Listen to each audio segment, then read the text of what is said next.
Hello, and welcome to Hanratty on Karate. Sorry I've been a little remiss in the last few weeks. We had a few health issues and things happening. Anyway, just talking to a senior instructor up in Spruce Grove, Robert Hargreaves, also president of CSKA, and they've just opened their brand new dojo. Looks absolutely amazing. Now, Robert has wanted a full-time dojo for years. He was originally the head instructor of the Fort McMurray Club, which I started for them way back in 1983 when I was working up in Fort McMurray for a few weeks. So Robert was there for a long time, so 1983 in Fort McMurray and still with CSKA. He's been in various positions, and hopefully I'll be able to sit down and have a little chat with him for a podcast in the near future. But in the meantime, they're doing very well up in Spruce Grove. They call themselves Parkland Shotokan Karate. It's to the west of Edmonton, if you're ever out that way. And after he'd finished working up at the oil sands, Robert took a job consulting and moved a little further south. Not much further south. I'd much rather either move down to Calgary, but Edmonton needs a good instructor, and Robert's one of the best. All of his students, I'm sure, will back that up. So he's done very well. One of the few full-time dojos in the province. There's a number of them, but not that many. It's not a thing that a lot of instructors tend to go for. They can afford, actually, but they tend to go to church halls or community centres or rent places part-time. For myself, I've had a full-time dojo running since the 80s, and I can tell you right now, it's a massive undertaking. And it's a terrific responsibility. You have to hope that you can attract students and the right kind of students. It's easy to attract the wrong kind. And you also have to make sure that you're true to your philosophy and ethical in your teaching, which doesn't always happen. We've seen lots of Mickey Mouse instructors around that just go for numbers. And the higher the number, the more successful they think they are. Of course, this isn't true. They're just teaching stuff that the public imagines karate to be, particularly traditional karate. But just a shout out to a few people who are doing a good job. My friend Dave Jones with ISKF, in fact, he's chief instructor for ISKF Canada, came over, about a year or two after me, to Canada, and was with the JK at the time, as was ISKF. I was with Nishiyama, and he went with Okazaki. He has his own permanent dojo, and it's a beautiful place up in the northeast of Calgary, and so we have a lot of things in common. But David has a really nice dojo. It's full-time, and he teaches really good traditional karate. Him and his wife both, many years ago, in fact, they both were part of the same, we were part of the same organization. I taught classes with both of them, and in fact, I think I graded his wife to purple belt at one time.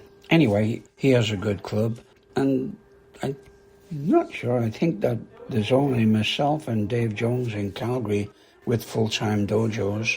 Actually, not my full-time dojo, as I say, I've handed it on.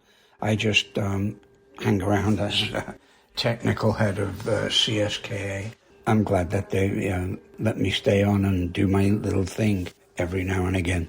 So there are some wonderful dojos. For example, where I started, I started with Frank Vernon in a community hall, and it was absolutely filthy. But I quickly moved down to the Red Triangle, which was a full-time dojo, and still is. And that was 50 years ago. So it's one of the best floors you'll ever find.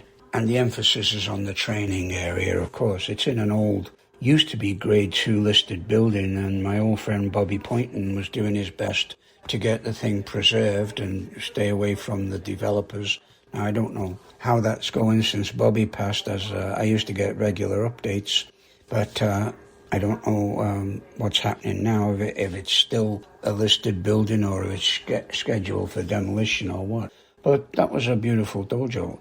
Now, across Canada, there are some really, really nice clubs. And probably the best, or the one that stands out actually, is Brad Jones's club in Newmarket, Ontario.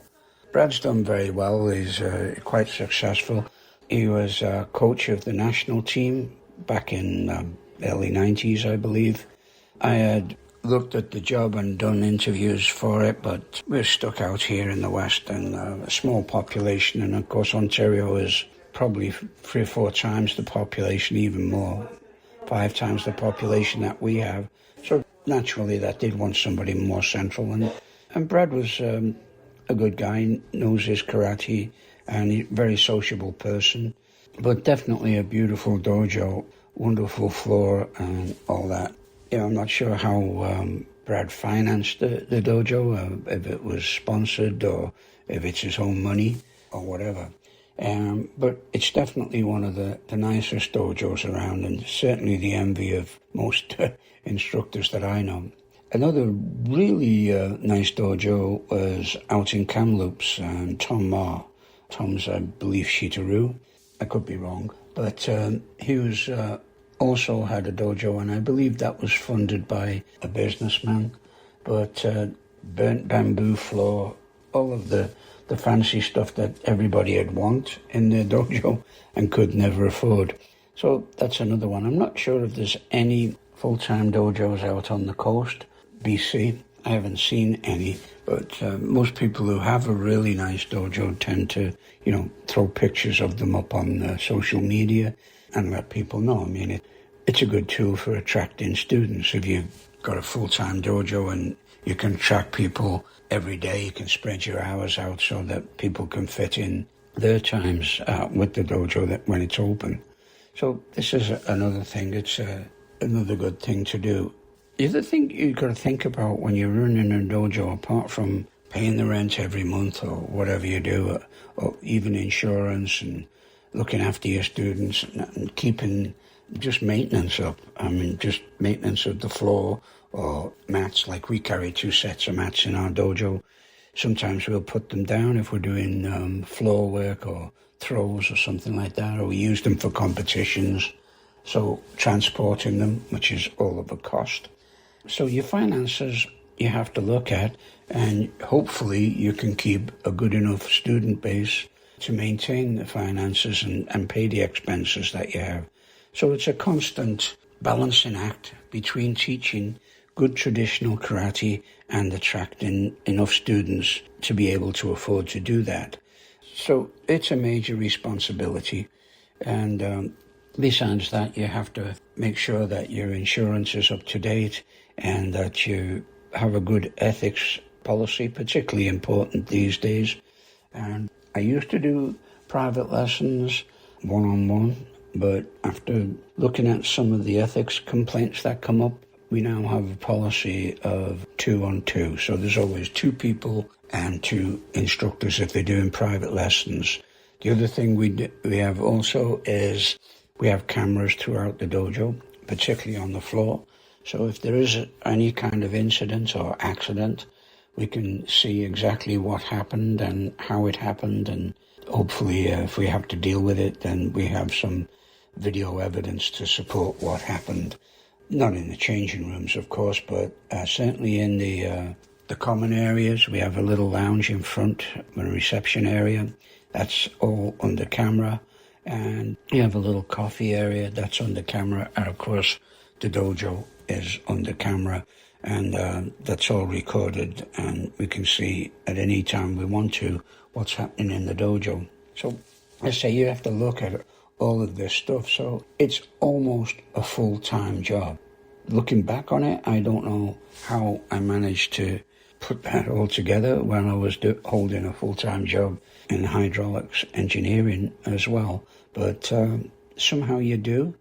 And if you've got enough drive in you and enough motivation, you'll do it. It's just something you like doing. And it's certainly been a big part of my life for many, many years now. And it's nice to be able to take a step back and just advise so that, the instructors won't make the same mistakes I make. So everybody says, well, how do you attract students and what's the best form of advertising and all this? And I'll be honest with you, we're on social media as an organisation, but we don't get many students because of that. The best kind of advertising, and anybody will tell you this, is word of mouth. If you've got a good product, now I don't say that karate is a product, it's more of a philosophy, but obviously the people are paying to come in just to keep the doors open, and that's all we use it for. We probably have some of the lowest fees in the city for students, and we have family rates, we have student rates for, juniors and people at university and stuff like that. And we have adult rates, of course. And we do give discounts for multiple family members. And all of this you have to set up when you're looking at running a dojo. I've had many people want to come and start teaching. In fact, a lot of my older students, I went out and helped them. Woodbine Karate Club, I signed a lease for them over at a community hall that was in the Woodbine shopping area. Edgemont, I signed a lease for them up in the Edgemont Racket Club many years ago. They since moved affiliation over to Dave Jones's club, which is okay. He teaches good karate. Another guy, one of my students who was with me for many years, I signed a lease for him over at the Calgary Racket Club, and he's since moved on. I'm not sure which group he's with now. Last time I heard he was bringing Dave Hazard over. I know Dave Hazard from a long time ago in the UK. I believe Dave is still teaching. The last time I seen him was at Sensei Hanratty's memorial in London, along with Billy Higgins, Bob Rhodes, Jerry Breeze, a few of the old guys from the KUGB and the Southern Region Karate Group. But you're opening up clubs here, there, and everywhere. I opened a club down south in Lethbridge, and eventually it moved to Bow Island, and I think moved on to Medicine Hat. So there's lots of clubs, and as I say, we had Fort McMurray. And we did start a full-time dojo in Fort McMurray, and this was mainly because we had people working at the oil sands there, and they were on shifts. And so if you're on shift, and it's kind of hard to say, I'm going to train Monday, Wednesday, Friday, and Saturday, from, say, 6 to 8 or something, if you're on shifts. And so, you might miss a couple of months on night shift or something like that, or haven't got the energy. So a full-time dojo was a good thing. Now, unfortunately, as I say, it's a great responsibility, and after Robert moved down to Spruce Grove, that responsibility wasn't really taken up that well, and so they ended up moving into a school and having to take whatever hours they could at the school. And I believe that's still going on. So if you're going to open a dojo, whether it's part-time in a community hall or church hall or whatever you're going to do, or you're going to go full-time, you have to be aware that there's an enormous responsibility for you to maintain that thing. It's like opening up a restaurant. You don't open up a restaurant and then after 3 weeks find it's too hard work and walk away from it. Now, putting money into a dojo, and I believe there's a JKA dojo opened up not long ago, and they're having to charge an enormous amount of money just to keep the place open. This takes a lot more planning than just thinking, I want to do this. It's a good idea, and, I'll get a load of students and I'll make some money, and or maybe get better thought of in my organization or something. And so what you find is people advertising saying, I trained with so-and-so, or I'm a student of so-and-so and all that. And then that is just fame by association, if you like. It doesn't really matter who you trained with or how good people who are friends of yours are. It doesn't make you good.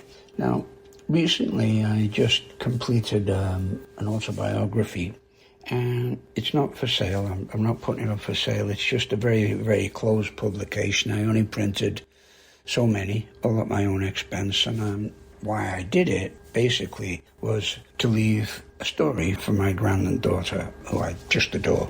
And one of these days she's going to ask about Granddad.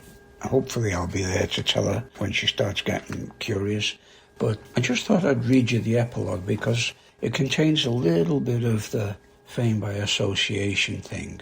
So this is the epilogue of my autobiography, and it's called The Road Ahead. and I'd just like to read you this. It's just one page. So I never set out to become a karate instructor or a competitor or a leader in any organization. And I certainly never imagined I'd travel the world because of something I first saw in a dusty Liverpool gym in the 60s.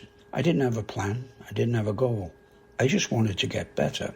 Now, karate has taken me further than I ever expected, across continents, through triumphs and injuries, into friendships that lasted a lifetime, and into dojos where legends walk through the door unannounced. It's given me a family, a community, and a purpose that carried me through the hardest years of my life. I've learned that karate is not a style or a syllabus or a certificate. It's a personal journey. No two people walk it the same way. Even the great masters, like Funakoshi, Nakayama, Nishiyama, Onoda, Shirai, each express the art differently, and that's the beauty of it. After more than 50 years, I still enjoy teaching. I still discover new applications for techniques I learned as a beginner. I still see the spark in a student's eyes when something finally clicks, and I still believe that attitude and spirit matter far more than any belt ever will. So losing my dojo during the pandemic was one of the hardest blows I've taken, but karate builds resilience, and we rebuilt. We have a new home now, full of new students and new stories, so the journey continues. If I could start again, I would, and I'd only wish to start sooner. I don't know how many more years I'll be able to teach, but I'll keep going until I can't. And when that day comes, I'll be grateful. Grateful for the people I've met, the places I've seen, the lessons I've learned, and the life that karate has given me. The road ahead may be shorter than the road behind, and though my future may be behind me, it's still a road worth walking. So that was the epilogue to my autobiography, and as I say, it's very restricted publication, putting it out for anybody to buy. Some people have already requested copies, and if they're very good friends, then maybe I'll give them with a signed forward. But that's just something, the way I feel, the way karate's dealt with me, and I've dealt with karate over the years. My ideas and always my thoughts. Have a great day, and we'll talk to you later. And sorry about the delay in this podcast. We'll try and catch up.